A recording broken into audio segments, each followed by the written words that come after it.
Te damos la bienvenida a este nuevo episodio de Nadie nos preguntó y te invitamos a que te quedes con nosotros durante los próximos minutos para ahondar en la relación entre la cúpula militar venezolana y el gobierno de Nicolás Maduro, o la dictadura, mejor dicho. Vamos a analizar algunos de los obstáculos que el Movimiento de Liberación Nacional, liderado por María Corina Machado y Edmundo González, deberán sortear para poder alcanzar la transición después de la victoria electoral de la propuesta de cambio del pasado 28 de julio. Es difícil, por supuesto que es difícil, pero no es imposible. Y de eso vamos a hablar. Allí es donde nos vamos a centrar, sobre las posibilidades reales que tenemos después de tantos años y de algunos ejemplos de coyunturas históricas similares a lo que se está hablando o viviendo en Venezuela. Antes de comenzar, te invito a que te suscribas, le des like y compartas nuestro contenido. Y como siempre, saludo a mis compañeros Ana Caldeira desde Barcelona, España, Francisco Calderón desde Santiago de Compostela y por acá Emerson Cabañas desde Dallas, Texas. Bueno, chicos, no sé si ustedes quieren comenzar entonces la disertación. Sí, bueno, al final creo que es una respuesta que o sea, una pregunta que todo el mundo se hace constantemente con el tema venezolano, los militares y el madurismo.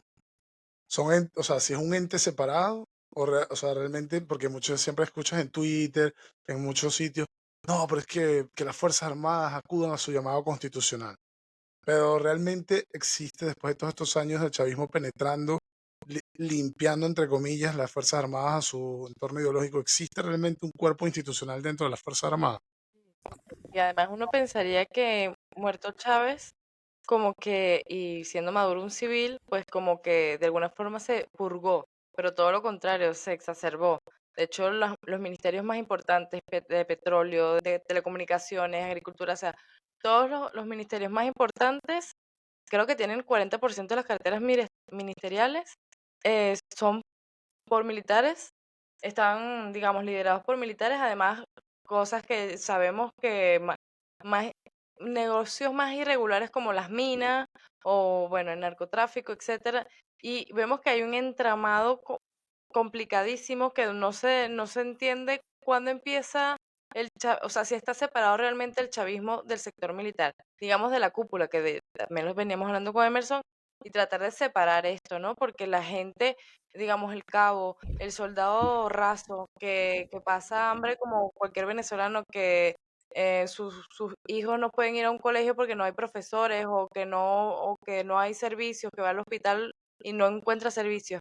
Pero bueno, los coroneles, además el miedo, ¿no? Pero bueno, los coroneles, los tenientes, y el número dos del chavismo, que es Diosdado, pues los tiene agarrados por acá, ¿no? Y entonces, ¿en qué momento podrían nosotros ver una rendija de que el sector militar, o sea, respalde la Constitución, ¿no? Sí, yo creo Y el que mandato obviamente popular.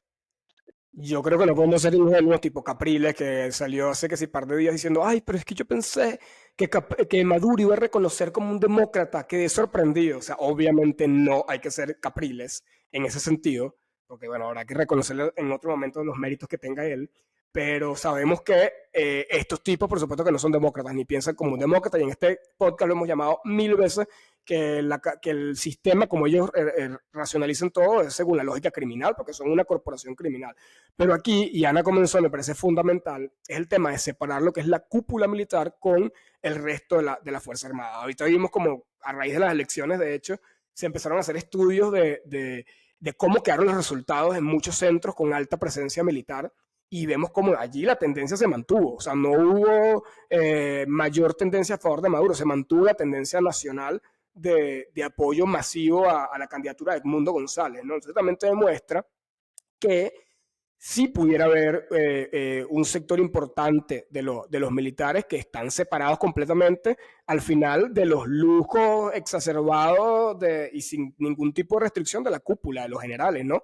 Porque lo que tú decías, Ana, una cosa son los generales multimillonarios que tienen su minita, que tienen todos sus negocios en la industria petrolera, en otras más oscuras incluso, y otra cosa son los chamos que soldados rasos que también están pasando la necesidad que están pasando la mayoría de los venezolanos y que, como se dijo muchas veces en la campaña, también su familia se ha visto rota, tendrán hermanos, amigos, hijos, familiares que se han tenido que ir y que por ende todo este mensaje de reunificación familiar y de cambio político, por supuesto que también los debe motivar a ellos bueno, a pujar por un cambio, ¿no? A ver, pero o sea, yo creo, primero que o sea, la gente que nos escucha, y siempre ha sido una característica muy importante, yo creo, bueno, de las dictaduras generales y sobre todo de las dictaduras militares y tal, que están rodeadas de un secretismo brutal. O sea, en Venezuela primero no hay libre prensa. Los pocos periodistas que existen que pueden más o menos hablar sobre cosas, ahora hay presos, etcétera, etcétera. O sea, imagínate entonces lo difícil que sería investigar sobre realmente qué sucede allí dentro. Y se mantiene con el mayor de los hermetismos. Bueno, y Aunque los yo que lo han, que creo también los que han investigado están presos. O sea, el caso de Rocío San Miguel, que hace varios meses, que bueno, que Rocío San Miguel era como una referencia en tema de la investigación criminal militar en Venezuela y está presa. sí, exacto. Y Criminal militar. lamentablemente, sí, un mensaje de energía a Rocío San Miguel, porque no sé desde que yo empecé a hacer cualquier cosa de política, ya ella estaba allí dándolo todo. Pero bueno, nada, lo que te quería decir, también me imagino que debe funcionar como, por ejemplo, tú ves una película, por ejemplo, películas que sí del nazismo, o películas sobre el estalinismo, o películas sobre sistemas dictatoriales cerrados manejados por códigos militaristas. Es una cadena de miedo, de mando y de quien traicione primero, ¿no? O sea, es como que viven como en ese terror. Me imagino que debe funcionar de la misma manera, porque así han funcionado, o sea, la historia, cuando tú revisas la historia, siempre funcionan un poco así, ¿no? Como quién se traiciona primero, quién hasta dónde tal, se espían los unos a los otros, ¿sabes? Debe manejarse de esa manera porque es la única forma de que mantengan una cohesión. Yo, honestamente, o sea, desde lo que he visto de estos años o sea, cuando milité y lo que me puedo informar y más o menos, yo creo que ojalá tengas caso tú, Emerson, que sea una cúpula militar que esté con el chavismo y se pueda desprender un mando medio bajo, que es el que podría de alguna manera descomponer ese poder militar que sostiene mucho a Maduro. Pero yo estoy convencido que hay una gran cúpula que es madurista más que Maduro. Bueno, es que si las dictaduras tratan desde su fuero interno o se tratan de sembrar el terror y además que las personas no se puedan comunicar entre ellas, ¿no? Romper todos los lazos de relación. Y eso lo han intentado hacer en lo social y no han podido. De hecho, las elecciones del 28 de julio lo demostraron, cómo se restablecieron esos lazos y en algún momento estuvieron rotos y cómo trabajaron conjuntamente. En el sector militar debe ser el triple de terror y bueno, como tú dices, hay mucho hermetismo, pero se habla de la inteligencia cubana adentro, que tú no sabes quién está del otro lado, quién es tu compañero de cuarto, etcétera, y además se ha visto a lo largo de los años de que cómo esos castigos ejemplarizantes a aquellos militares que se han volteado o que lo han descubierto, digamos, con mensajes contrarrevolucionarios. Y además de eso, del secretismo propio de lo militar, etcétera, y de que vivimos una dictadura, también está el tema de que lo militar ya es una organización criminal, como que tú vendieras perico, bueno, o transportaras perico a Estados Unidos y después te quieras salir el negocio. O sea, porque recordemos que Vladimir Padrino, o sea, como en la lista de los sancionados de Estados Unidos hay como 50 militares y que, o sea, tú salir de ahí equivaldría a la muerte o cárcel de por vida. Entonces, obviamente, no solo los tenientes y los coroneles, obviamente hay una larga fila de favores para allí y para acá, o sea, tú teniendo tanto poder como el PDVSA, los ministerios, las minas, o sea, obviamente tú riegas un poquito eso hacia abajo, pero bueno, ¿hasta qué punto eso puede tapar la realidad venezolana? Y bueno, y sí, no sé Claro, hasta qué porque punto. hay una cosa que yo vi que me gustó mucho, no sé dónde lo vi, no me acuerdo, o sea, muchas de estas cosas que ha pasado esta semana trágica, bueno, por un lado trágicas y por otro lado de mucha de valentía de la resistencia venezolana, es como que los familiares de los militares y de gente que está en puestos de poder los convenzan, ¿no? No sé si vieron un poco eso, ¿no? Bueno, Como que salió disuadirlos desde otro creo que lado. la sobrina o Pero, algo de padrino, la sobrina o algún familiar de ajá, padrino haciendo llamados y tal en un medio, por favor, detén esto y tal. No, que esa es como la estrategia, ¿no? Lo que sí, estás diciendo. exacto. Bueno, pero Pero bueno, sí, no sé. no, no, lo que yo quería decir, y como para reforzar un poco lo que decía Ana, que además tiene toda la razón del mundo, que cuando ella, por ejemplo, decía lo de ahorita, lo de no te puedes salir del negocio, o sea, como del tema de que cuando ya estás metido hasta el cuello en todo lo que se llama un poco la economía negra de Venezuela, que algunos periodistas la han llamado así, que es toda esta economía que se mueve al margen de la ley ya por sí destruida, es que ya no te puedes meter porque entras literalmente a una organización criminal. Entonces también nosotros tendríamos que ponernos a pensar de las presiones que incluso el propio Maduro pudiera estar sufriendo en este caso hipotético, ¿no? Ok, quiero entregar. Y le dice, mira, no, tú no puedes entregar. Tú no me puedes entregar mis negocios, tú no me puedes entregar el país. ¿Y quién le ofrece protección a Maduro? ¿Le da amnistía a Estados Unidos? Obviamente, si Estados Unidos da amnistía, se la respetará. Y si nosotros como alternativa democrática también la respetaremos. Pero los malandros, con los que los tipos llevan toda la vida haciendo negocios, no la van a respetar. Entonces, obviamente, eso tiene que estar siendo un factor muy importante en todo lo que está pasando ahorita en este momento, ¿no? Y yo quería también hablar de otro de los datos que por aquí estuve recopilando sobre el tema militar. Y hay un dato clave que demuestra que sí existe una resistencia militar dentro de las Fuerzas Armadas y que por mucho que estos tipos, con toda su represión y con toda la asesoría que deben tener de sus amigos los dictadores del mundo, no han podido contener del todo. Y esto se demuestra cuando tú ves las múltiples denuncias de militares venezolanos puestos en prisión, presos, por supuestamente conspirar contra el gobierno, que en este caso conspirar no es otra cosa que apegarse a la Constitución Nacional. Recordemos que, bueno, en Venezuela hay que hacer ese tipo de aclaratorias, ¿no? Que los que se apegan a la Constitución, para quienes controlan el poder, pues son los conspiradores. Entonces esos presos están ahí. Esos presos están allí.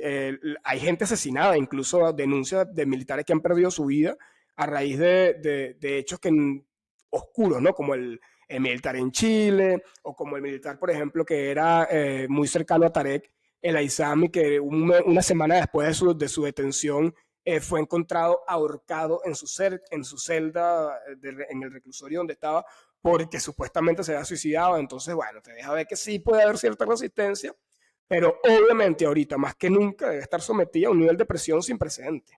O sea, por ejemplo, lo del hecho del militar de Chile, yo cuando lo vi, o sea, que lo mataron en Chile, que no sé a qué punto han llegado esas averiguaciones, es preocupante y es un indicador muy clave de lo que la potencia que se juega la gente cuando es militar y se va, o sencillamente se va, sencillamente se va. Inclusive también vi por ahí que no se pueden dar de baja. O sea, si tú ahora estás como dentro del esquema militar venezolano, ni siquiera te puedes dar de baja, porque ya es sospechoso, ¿sabes? ¿Por qué te estás dando de baja? Tal. O sea, bueno, o sea, el terror va para todos los lados, para adentro y para afuera. Sí, habría que ver hasta dónde llegan esos tentáculos dentro del sector militar. Puede ser para los sectores en que se maneja, la información que hay además de Venezuela como traslado de droga a Estados Unidos y Europa, a través de obviamente las fronteras que manejan los militares. Habría que ver hasta qué grado chorrea todos esos favores y refavores y toda esa organización criminal. Pero bueno, los datos que dice Emerson creo que son también, hablan mucho, ¿no? De centros electorales donde hay muchos militares, donde ganó Edmundo, o sea, eso habla mucho. Es que, bueno, la verdad es que Venezuela no es que ha tenido una historia libre de esta unión cívico-militar, ¿no? Y de los militares en el poder y de la necesidad que a veces hemos tenido los civiles de recurrir a las fuerzas militares para garantizar las transiciones, ¿no? Que eso es lo que también, por eso estamos hablando de los militares, o sea, ellos serían en este momento el último paso para poder empezar con la transición, porque ya los civiles hicimos todos los pasos que teníamos que hacer, ya miles de personas están presas por defender su derecho al voto, ya las personas han arriesgado todo, todo, o sea, ya tenemos en las manos la victoria para hacer la transición hacia la democracia. Lo único que nos faltaría es que los militares defiendan la Constitución y defiendan la voluntad popular. Por eso estamos hablando de los militares, porque sabemos que em, el peligro de los militares en el poder político. Y yo creo que Chávez le dio demasiado poder político a los militares, bueno, empezando desde Por el mismo. él mismo que se autoproclamó dueño del poder. No, pero, o sea, que le ha dado demasiado poder a los militares. Yo creo que una parte es la reeducación a los militares, es decir, mira, tú tienes un poder militar, un poder de defensa, pero no es un poder político ni Que por social. O ejemplo, sea, Ana, yo recuerdo que a los Ramos Ayub en su 17, época de que fue 18 años, presidente yo iba en la en el asamblea metro. lo dijo bastante. No, yo me había como ¿Qué? oído, no sé, se escuchó. No, eso Pensé que que estabas Ramos, como soñando, que lo pensaste. no, no, no, no. Es que se me cortó como el internet. No, que Ramos Ayub, de hecho, no sé si recuerdas que con su época de presidente de la Asamblea lo decía un montón. Y como que incluso cuando la única vez que Maduro fue a rendir cuentas ante la Asamblea opositora se lo dijo, presidente, es que usted no tiene idea de lo que está haciendo. O sea, va a terminar siendo un secuestrado del poder militar. Y, y eso lo vemos con, bueno, con las últimas Claro, que esa es la otra. cifras, pero escucha esto, como con últimas cifras también que tengo por acá recientes del tema de los militares, y es que el 40%, ya me lo decía al inicio, de los ministerios están a manos de militares. Ahorita, la incidencia que ellos tienen ahorita, no nada más en ministerios, sino esto en negocios ilegales, pero también en, digamos, los más legales, que es como PDVSA, las minas y todo esto, todo ese sector también está controlado por los militares. Y obviamente se presta para intentar conservar su favor político en los escenarios como este pudieran suponer un riesgo para Maduro y sus aliados de perder el poder. Y también aquí yo quería hablar también de otra investigación independiente, que antes del podcast, por supuesto, me estuve ahí leyendo algunas investigaciones que se han lanzado grupos súper valientes que aún están en Venezuela, que han investigado todos estos hechos, y se habla de que la cúpula que mantiene el poder en Venezuela, que no es solamente la cúpula militar, ni es solamente, bueno, los chavistas confesos, sino que también aquí hay religiosos, no militares, empresarios, académicos y tal, estaríamos hablando de aproximadamente unas 200.000 personas, que el chavismo ha roto y que el chavismo los ha hecho parte y socios de su sistema de corrupción como para poder mantener la estabilidad a toda prueba. Y bueno, y hasta ahora, y hay que decirlo, porque si no podemos engañarnos también, ¿no? Si queremos realmente salir de esto, hasta ahora les está funcionando. O sea, los tipos perdieron 70-30 en el país. Se han lanzado una represión sin precedentes en el país. Fueron hasta el barrio, hirieron al sector más popular de Venezuela y siguen en el poder. Y aparentemente Sí, consolidados. no, materialmente se lanza un golpe, o sea, un golpe diferente, aferrados, pero están aferrados. Y ahí están. Y les está fallando todo, o sea, todo a lo que apoyos internacionales, legitimidad popular, rebelión, economía, aliados, o sea, todas las variables, y ellos están ahí amarrados. 200.000 personas me parece muchísimo. Pero otra cosa que yo quería comentar con respecto al concepto militar. Yo que soy un furibundo antimilitar, eh, me parece como siempre cuando se narra como ese tema en Venezuela, o sea, por ejemplo, yo cuando hice campaña con Capriles o en la época que nosotros estábamos, no, es que el sector militar, como que el sector militar en un momento va a aceptar el clamor. No, no, yo estoy convencido que no. El sector militar es partícipe fundamental de esto que está pasando. O sea, son ellos los que lo están haciendo. Que evidentemente yo aspiro en que, como dije hace rato, desde un sector medio hacia abajo, el mismo pueblo, o sea, la misma base de los militares se vea tan entredicho por un movimiento popular como el que está sucediendo, que rompa la parte de arriba, eso puede pasar. Pero ellos han sido, bueno, los que quedan, porque también las Fuerzas Armadas venezolanas fueron depuradas durante muchísimos años por el chavismo.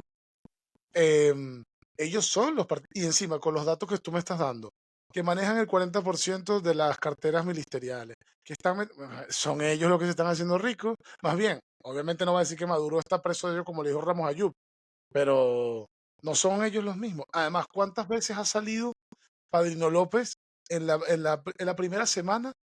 Ya vamos, no sé cuántos días van ya, desde el 28 de julio, van como 18 días.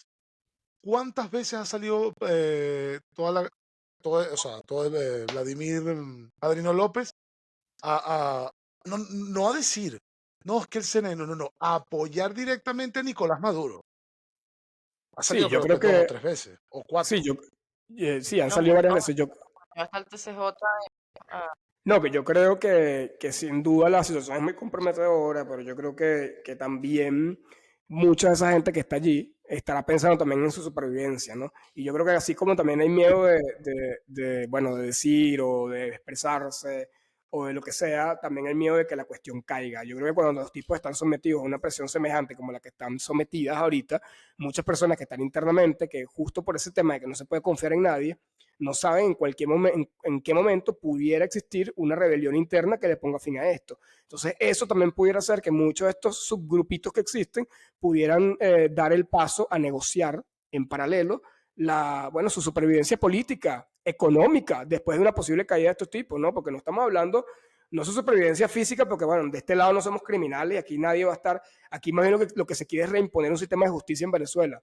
Pero bueno, esos tipos querrán velar por sus intereses económicos, que todos los bienes que tienen en el exterior no les sean confiscados, que la familia que tiene afuera siga viviendo y despilfarrando toda la plata que nos robaron durante todos estos años con todo tipo de impunidad. Entonces yo creo que esos son el tipo de cuestiones a las que nosotros pudiéramos hacer o apelar más allá, y sin duda coincido contigo, Francisco, que el sentido democrático de la inmensa masa de los militares venezolanos, que yo creo que, mira, desde hace rato yo creo que los militares no tienen ni idea ni les deben dar clases de formación con respecto a lo que es su labor constitucional, ¿no? Sino que allí la labor de ellos, y lo cual se les ha instaurado durante toda la etapa del chavismo y con más fuerza durante los últimos años, es la lealtad partidista a un grupo político y no la lealtad constitucional. Yo creo que eso tenemos que estar clarísimo en ese sentido. Sí, no, y que yo creo que yo no soy antimilitarista, pero sí soy antimilitarista en la política, o sea, en el poder. Ahorita recordé a Ramos Ayub cuando en su época de que hablabas, que presidía el Parlamento, que el bicho decía, bueno, si vas a discutir conmigo, quítate el uniforme, ¿no? Y yo creo que hay un espacio, es como todo lo que luchamos para que el Estado fuese laico, o sea, y luchamos para que las pistolas, las chatarretas estuvieran fuera del Estado, de la política, como fueron los 40 años de democracia, donde en todo el Cono Sur había dictaduras y se venían a refugiar acá. Nosotros éramos ejemplos para Latinoamérica en garantizar la democracia, en haber logrado que los sectores militares estuviesen en los cuarteles y que se pudiese hacer política y democratizar un país en Latinoamérica frente a tantos sobresaltos de los que veníamos.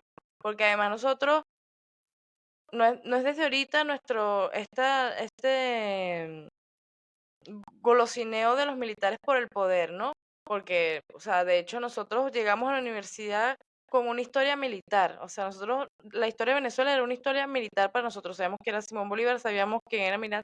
O sea, yo llegué a saber una historia civil en formación social cuando estaba en la universidad, de nuestros próceres y de las personas que construyeron una política y una Venezuela mejor a través de la democracia con la política, debatiendo ideas y no en un campo de batalla. Y creo que además de lo ideológico, que es importante reeducar a los militares y decirles, sí, tú tienes un papel importante en el Estado, pero no es en el Parlamento y no es en el ministerio, a menos que, bueno, eso, te retires de lo militar y empieces a hacer otra cosa, porque son dos cosas distintas y funcionan de distinta manera el sector militar con que la política, ¿no? Y estaba diciendo esto porque, ajá, y además el chavismo, además del tema ideológico que mezcló la política con lo militar, con todo en uno y lo criminal, está el tema de la plata. De hecho, cuando el madurismo estuvo en su peor momento, las reformas que hizo de apertura para estabilizarse fueron aperturas económicas. O sea, que la gente empezara a percibir que Venezuela se estaba mejorando porque habían 10 potes de Ovaltine y 5 de Nutella. Y eso es lo mismo, o sea, esa lógica la ha llevado a todos los sectores de Venezuela, desde los militares hasta lo social. Y bueno, que habría que hacer, seguir cortándole el chorro para que no pueda seguir chantajeando a los militares, porque es la única forma, no sé, porque ideológicamente no lo veo muy viable. Bueno, yo ya como mi O sea, tú te intervención refieres, o para... sea, primero yo te dije que era... Di, di, No, que la intervención que yo quería hacer como para ya ir cerrando mi participación en el episodio de hoy es el tema, y aquí voy con lo que Ana dice, que me pareció fundamental, que es el tema de la separación de los roles de los militares. Y es que antes del chavismo, o sea, antes de la constitución actual, ya. los militares no podían ni votar. O sea, los militares no podían ni siquiera ejercer su derecho al voto, no podían ejercer cargos públicos. Todos esos espacios estaban reservados para los líderes civiles. Y fue el acuerdo que se llegó después del Pacto Nacional a raíz de la caída de nuestra penúltima dictadura, como fue la de Pérez Jiménez, y el chavismo destruyó todo eso y los incorporó desde el día uno, empezando por el mismo Chávez, al aparato de poder. Y aquí, en estos días de debate, en estos días de discusión, donde por ahí mucha gente está intentando lavarse la cara, que apoyaron al chavismo y que, bueno, fueron funcionarios de Chávez, etcétera, que, bueno, bienvenidos ahorita a la lucha, pero que, bueno, también hay que hablar con la realidad, que intentan como que diferenciar, ¿no?, a Chávez de Maduro. Y para mí, en lo particular, Chávez es, sin duda alguna, el responsable de generar toda la base de destrucción institucional que le permitió a Maduro consolidar su régimen dictatorial. O sea, porque por algo metió a los militares, por algo generó esa relación de clientelar con los militares, que al final son los que tienen las armas en nuestro país, por algo también apoyó masivamente la destrucción institucional y la ocupación de todos estos espacios por militantes políticos. Lo que pasa es que nos damos cuenta ahora porque somos mayoría electoral, pero cuando Chávez era lo mismo. Lo que pasa es que Chávez ganaba las elecciones de una manera, digamos, un poco más limpia. Tenía cierta mayoría electoral. Pero hoy día, como no la tienen, pues entonces apelan al modelo que creó Chávez, que es el control férreo de todas las instituciones del Estado y de la preparación de la fuerza militar y parapolicial que ellos tienen para reprimir en el caso de que sea necesario. Así que el chavismo, en mi consideración, desde su génesis, nunca ha sido democrático. Para empezar, porque quisieron acceder al gobierno de la manera que lo hicieron, ¿no? Manchándose además las manos de sangre. Pero vamos a ver, o sea, si eso es la discusión de una nueva oleada, y así yo también voy cerrando un poco, una nueva oleada de distinguir el chavismo del madurismo, por favor, eso es ridículo. O sea, sencillamente ridículo.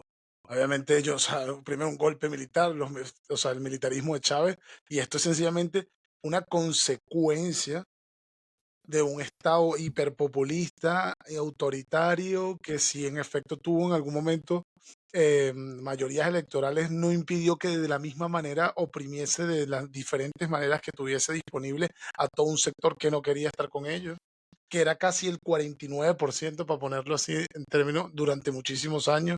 No, no, no. Yo esa discusión de...